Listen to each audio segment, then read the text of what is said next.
है तो सर कहीं ना कहीं क्या जनता जो चाह रही कि नया विकल्प आएगा तो क्या जन स्वराज एक नई पार्टी के तौर पर उभर कर आएगी? मेरे भाई, जन स्वराज आज तो दल नहीं है, लेकिन मैंने बताया कि अभियान का पहला लक्ष्य ही यही है कि जनता अगर समझती है कि नया विकल्प चाहिए तो उसके सामने विकल्प बनाकर देना होगा। लेकिन वो विकल्प प्रशांत किशोर बनाकर न दे, कोई परिवार कोई जाति विशेष न दे, जनता मिलकर विकल्प बनाए। यही तो जन स्वराज का एक मुख्य उद्देश्य है। जब ये पदयात्रा पूरी होगी तो निश्चित तौर पर दल बनना ही है, लेकिन वो दल बिहार के वो सारे लोग मिलकर बनाएंगे जो इस पदयात्रा के दौरान इस परिकल्पना को, इस सोच को समझकर इससे जुड़े और इसमें वो संस्थापक सदस्य के तौर पर जुड़कर बिहार में एक नया विकल्प बनाने की दिशा में प्रयास करें। सर, क्या प्रशांत किशोर की राजनीति पाठशाला से गुण सीखने के बाद चुनाव में हो रहे भ्रष्टाचार को यहाँ के जो प्रतिनिधि हैं क्या उस पर रोक लगाएंगे? देखिए, चुनाव में जो भ्रष्टाचार है या राजनीति में जो भ्रष्टाचार है, इसको अगर आप समझना चाहते हैं तो ये समझिए कि राजनीति जो है वो समाज का आईना है। अगर समाज में भ्रष्टाचार है तो राजनीति स्वच्छ नहीं हो सकती है। मैं रोज गांव में अपने भाषणों में बताता हूँ कि अगर आप जिस मुखिया की शिकायत कर रहे हैं 500 रुपया लेकर मुखिया को वोट दीजिएगा, मुर्गा भात खाकर मुखिया को वोट दीजिएगा, 2 पाउच पीकर मुखिया को वोट दीजिएगा, तो आपका मुखिया चाहे वो कोई भी व्यक्ति हो, किसी जाति का हो, किसी दल से जुड़ा हो, किसी विचारधारा का हो, वो ईमानदार नहीं हो सकता है। अगर आप स्वयं भ्रष्टाचार कर रहे हैं, अगर आप 500 रुपया लेकर वोट दीजिएगा तो भ्रष्टाचार की शुरुआत तो आप कर रहे हैं। तो आपका जनप्रतिनिधि ईमानदार कैसे हो सकता है? वो अपने घर से जमीन बेच के तो ये पैसा देगा नहीं। कहीं ना कहीं अगर हम पैसा खर्च करके जीत कर आएंगे तो पैसा जनता से ही वसूलेंगे। तो राजनीतिक भ्रष्टाचार तब कम होगा जब लोगों में जागरूकता है, लोग खुद से भ्रष्टाचार से अलग हों, ये तय करें कि भैया हमें 500 रुपया, 1000 रुपया मुर्गा भात में लालच में वोट नहीं देना है, तभी स्वच्छ लोग चुन कर आएंगे और उससे राजनीति में धीरे धीरे शुचिता आएगी। सरकार की जो आप जो 7 निश्चय योजना के बारे में जो बताया है, और आपने सर भारत में सर बहुत सारे राज्यों के राज्य मंत्री के साथ आपने काम कराया, सरकार में उन्हें लाने का काम किया, और कहीं ना कहीं सर सुनने को मिला कि जो 7 निश्चय योजना था इसमें सर आपका अहम योगदान रहा है विचार देने में। भाई 7 निश्चय जो है ये नीतीश कुमार की सोच नहीं है, इनके बूते का बात नहीं है। 7 निश्चय प्रशांत किशोर की भी सोच नहीं है। 7 निश्चय बिहार के 40,000 गाँव में सर्वेक्षण किए गए और सर्वेक्षण में ये लोगों से पूछा गया कि आपकी सबसे बड़ी समस्या क्या है। तो लोगों ने जो समस्याएं बताई उसमें जो सबसे ऊपर 7 बातें आई, बेरोजगारी, शिक्षा के लिए सुविधा, पानी की व्यवस्था, नाली गली, ये जो सारी बातें आप देख रहे हैं ये तो समाज से निकलकर आई और उसी के आधार पर 7 निश्चय बनाया गया। ये परिकल्पना की गई कि अगर ये 7 चीजों का समाधान कर दिया जाए तो बिहार में जीवन स्तर में आमूल चूल परिवर्तन आएगा। अगर बिहार के हर घर में नल से पानी पहुंचता तो निश्चित तौर पर लोगों को सुविधा आती। अगर बिहार के 1/3 परिवारों के बच्चे बैंकों से पैसा लेकर अच्छी जगह पढ़ रहे होते तो उससे उनके जीवन में फर्क आता। अगर बिहार के हर बेरोजगार युवा को 1000 रुपये महीना मिलने लगता तो उनको जाकर मजबूरी में ठेला नहीं चलाना पड़ता, मजदूरी नहीं करनी पड़ती।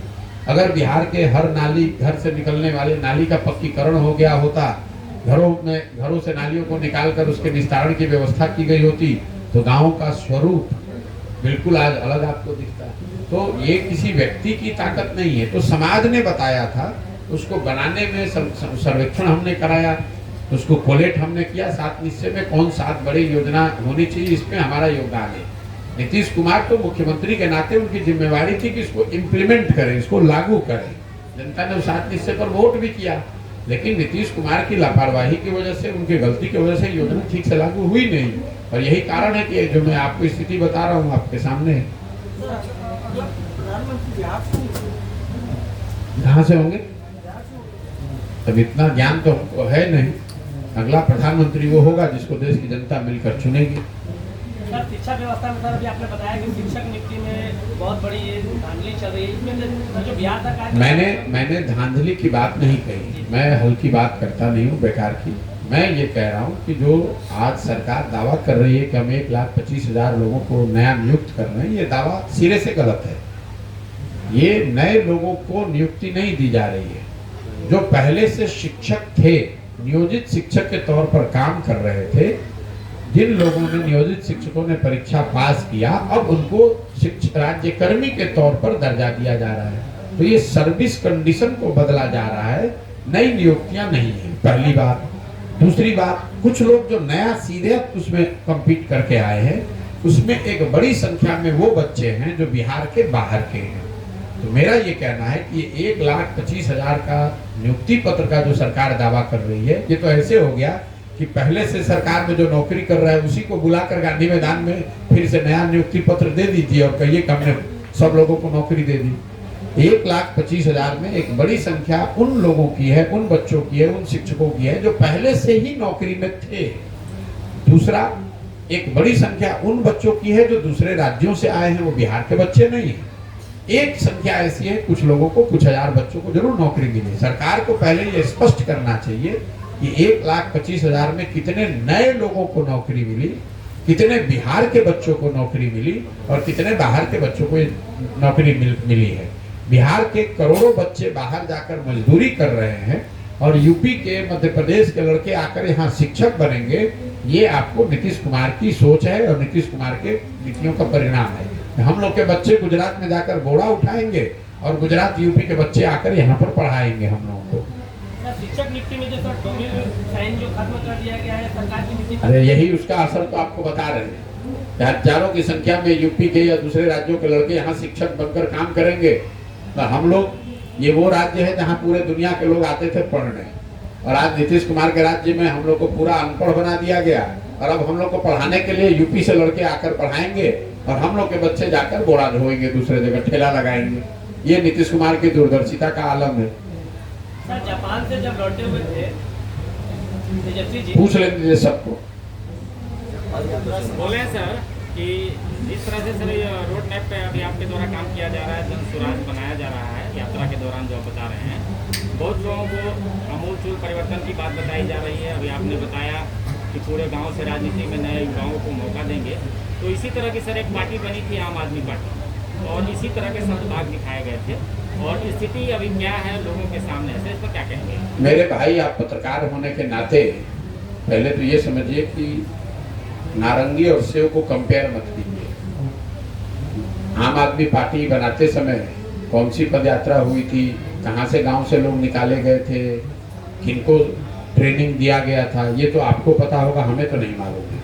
आम आदमी पार्टी अन्ना आंदोलन से निकली हुई एक व्यवस्था थी जिसमें 10, 20, 50 लोगों ने कहा कि हम सही हैं, हमें मालूम है कि देश कैसे सुधारना है, और उसके आधार पर एक पार्टी बनी और एक छोटे से राज्य दिल्ली में उन्होंने अपनी एक व्यवस्था कायम की है। जो हम लोग कर रहे हैं ये महात्मा गांधी की उस सोच से प्रेरित है जो आज़ादी से पहले उन्होंने कांग्रेस के तौर पर स्थापित की। गांधी जी ने अफ्रीका से लौटने के बाद दल नहीं बनाया, जो कांग्रेस थी उसको जन जन तक, गांव-गांव तक ले गए, और जो व्यवस्था कांग्रेस की सिर्फ पढ़े लिखे इंटेलेक्चुअल्स की, मिडिल क्लास की जो व्यवस्था थी, उसको उन्होंने गांव जमीन की व्यवस्था बनाई।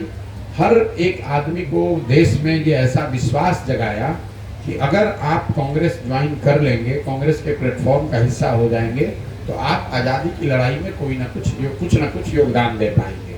तो मैं जो व्यवस्था बना रहा हूँ कि अगर बिहार में आप कुछ अपने व्यवस्था के लिए, अपने बच्चों के लिए सुधार लाना चाहते हैं, अगर आप जन सुराज से जुड़ेंगे तो जुड़कर अपनी क्षमता के अनुसार कुछ न कुछ बिहार के बेहतरी के लिए, अपने बच्चों के भविष्य के लिए कर पाएंगे। आम आदमी पार्टी से इसका कोई सरोकार नहीं है। ये पूरी सोच आज़ादी के पहले महात्मा गांधी की जो कांग्रेस थी उससे प्रेरित है, और उसी को आज के परिप्रेक्ष्य में बिहार में बनाने का प्रयास है।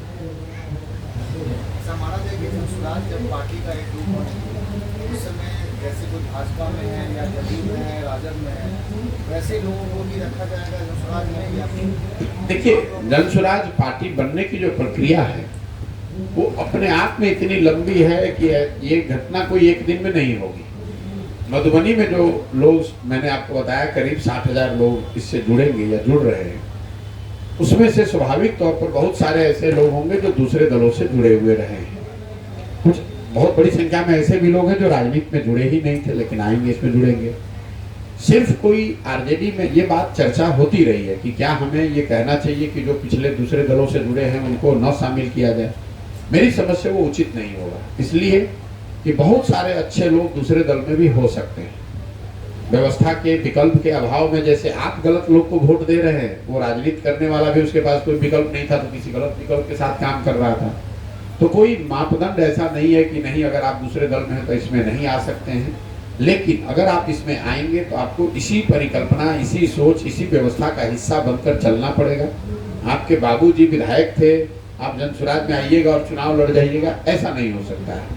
यहाँ पर अगर आपको उम्मीदवार बनना है तो जो जनसुराज के संस्थापक सदस्य हैं वो बैठेंगे, तय करेंगे, वोट देकर आपके पक्ष में मतदान देंगे, तभी आप इसके उम्मीदवार बन सकते हैं, तभी आपको कोई संगठन में जिम्मेवारी मिल सकती है। सर, क्या बिहार में तीसरा राजनीतिक फ्रंट की तैयारी हो रही है? भैया हम जनता का एक नया फ्रंट बना रहे हैं। अब वो तीसरा है कि पहला है कि दूसरा है, वो तो गिनती हमें नहीं मालूम है। हमारा काम यह है कि जो काम हम जीवन में अभी तक नेताओं के लिए, दलों के लिए कर रहे थे, वो काम हम जनता के लिए करें। आप लोग, कई लोगों को लगता है भाई पहले आप ये करते थे, आज ये कर रहे हैं, उसमें कोई फर्क नहीं।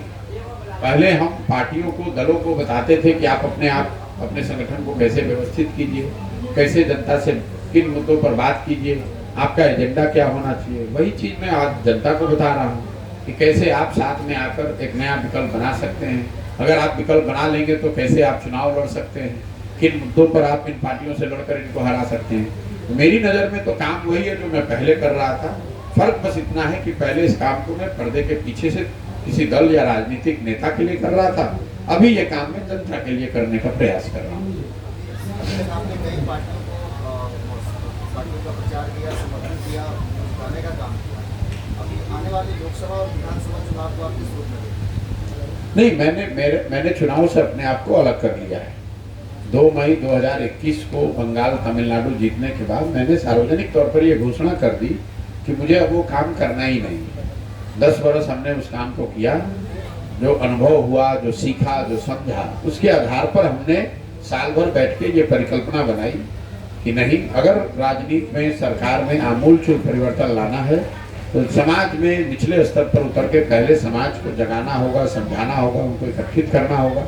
उससे, उस ऊर्जा से, उस सोच से निकले हुए दल से ही आमूलचूल व्यवस्था का परिवर्तन किया जा सकता है। और उसी काम को आप देख रहे हैं कि पिछले 2 साल से मैं ईमानदारी से करने की कोशिश कर रहा हूँ। 2 वर्ष लगे, 5 वर्ष लगे, 10 वर्ष लगे, मैं पूरी तरीके से मेरे जीवन में संकल्पित हूँ, मुझे करना यही है। विधानसभा में क्या हो रहा है, लोकसभा में क्या हो रहा है, कौन दल जीत रहा है, कौन हार रहा है, वो मेरा सरोकार नहीं है। मेरा सरोकार है कि मुझे आने वाले कुछ वर्षों में अपने जीवन के पूरी ताकत बिहार की जनता की स्थिति को सुधारने के लिए लगाना है। हम लोगों ने कांग्रेस का शासन देखा, बिहार नहीं सुधरा। हम लोगों ने लालू जी का शासन देखा, बिहार नहीं सुधरा। नीतीश का शासन देखा, भाजपा का शासन देखा, तो बिहार तो नहीं सुधरा। लोग पूछते हैं भैया लोकसभा में किसको जीतना चाहिए। भाई हम लोगों ने, जब कांग्रेस यूपीए का शासन था तब भी बिहार से हजारों लाखों लोग मजदूरी करने के लिए, पलायन करने के लिए मजबूर थे। और आज 10 वर्ष से अगर नरेंद्र मोदी बैठे हुए हैं तो उससे बिहार की स्थिति तो नहीं बदल गई। बिहार में फैक्ट्रियां नहीं चालू हो गई, बिहार के बच्चों का पलायन नहीं रुका। तो मेरे लिए दोनों में कोई फर्क नहीं है। मुझे तो इससे मतलब है कि जो मेरे पास शक्ति है, बुद्धि है, संसाधन है, इसका उपयोग मैं अपने जनता के लिए, बिहार की जनता के बेहतरी के लिए कैसे करूं, मेरा उद्देश्य ये है। मेरा उद्देश्य ये नहीं कि भाजपा का क्या होगा कि कांग्रेस का क्या होगा। वहाँ बड़े बड़े लोग बैठे हैं, अपना जाने क्या होगा।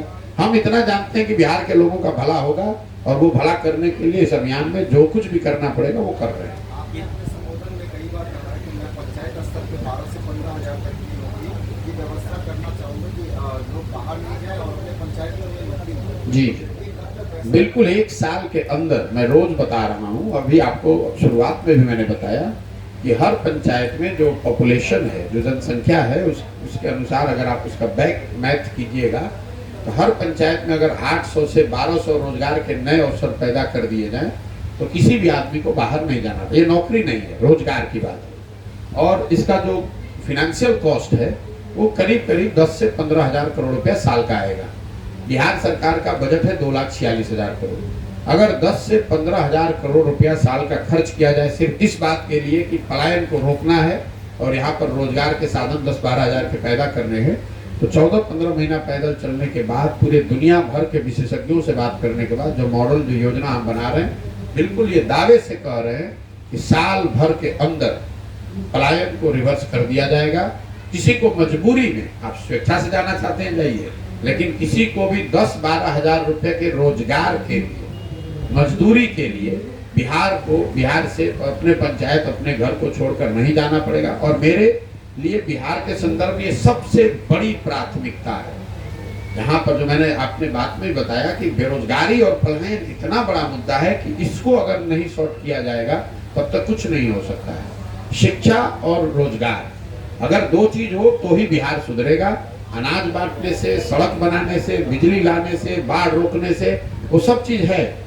ये सब चीज करके पिछले 40 वर्ष में लोगों ने देखा, यहाँ बिजली सुधर गई लेकिन लोगों की दशा नहीं सुधरी, सड़क सुधर गया लेकिन लोगों की दशा नहीं सुधरी। आज मोदी जी 5 किलो अनाज बांट रहे हैं, 4 किलो मिल रहा है, लेकिन अनाज तो बट रहा है, उससे लोगों की दशा नहीं सुधरी। लोगों की दशा बिहार में तब तक नहीं सुधरेगी जब तक यहाँ के लोगों को आमूल चूल तौर पर शिक्षा और रोजगार के लिए जिन राज्यों में भी सुधार हुआ है, चाहे वो पंजाब हो, हरियाणा हो, गुजरात हो, महाराष्ट्र हो, आप देश भर में देखेंगे सुधार इन 2 पिलर्स पे ही हुआ है। लोगों को शिक्षित होना और उनके पास रोजी रोजगार करने का अवसर मुहैया कराना सरकार की सबसे बड़ी प्राथमिकता है। और मैं समझता हूँ कि इसको साल भर में किया जा सकता है। शिक्षा 1 साल में नहीं सुधरेगा, उसमें तो समय लगेगा, लेकिन पलायन निश्चित तौर पर रोक दिया जाएगा। सर ठीक है भैया। सर, आपने तो अभी तक कई पार्टियों में बतौर चाणक्य के रूप में काम किया है, क्या अब आपकी बारी है सीएम बनने की? मेरे भाई ऐसा है, मैं रोज अपने भाषणों में भी कहता हूँ, आप हमारी सोच को इतना जानते नहीं हैं। मैं सीएम बनने का सपना लेकर अगर पैदा हुआ होता तो आज जाकर सरकार में शामिल हो जाएंगे। कौन रोक रहा है? रोज नीतीश कुमार हाथ जोड़कर बुला रहे हैं, नीतीश कुमार को रोज बुला रहे हैं। भाई हम तो वहां जा सकते हैं, हम ममता बनर्जी के पार्टी में चले जाएं, हम जगन मोहन रेड्डी के पार्टी से राज्यसभा में चले जाएं, हम तमिल, आप कोई राज्य बता दीजिए, वहीं से चले जाते हैं पार्लियामेंट। हमारे जीवन का वो लक्ष्य ही नहीं है। आप हमारे लक्ष्य को छोटा समझते हैं। हमें सीएम बनने में कोई रुचि नहीं है। हमारी रुचि इसमें है कि अगले जीवन के 10 बरस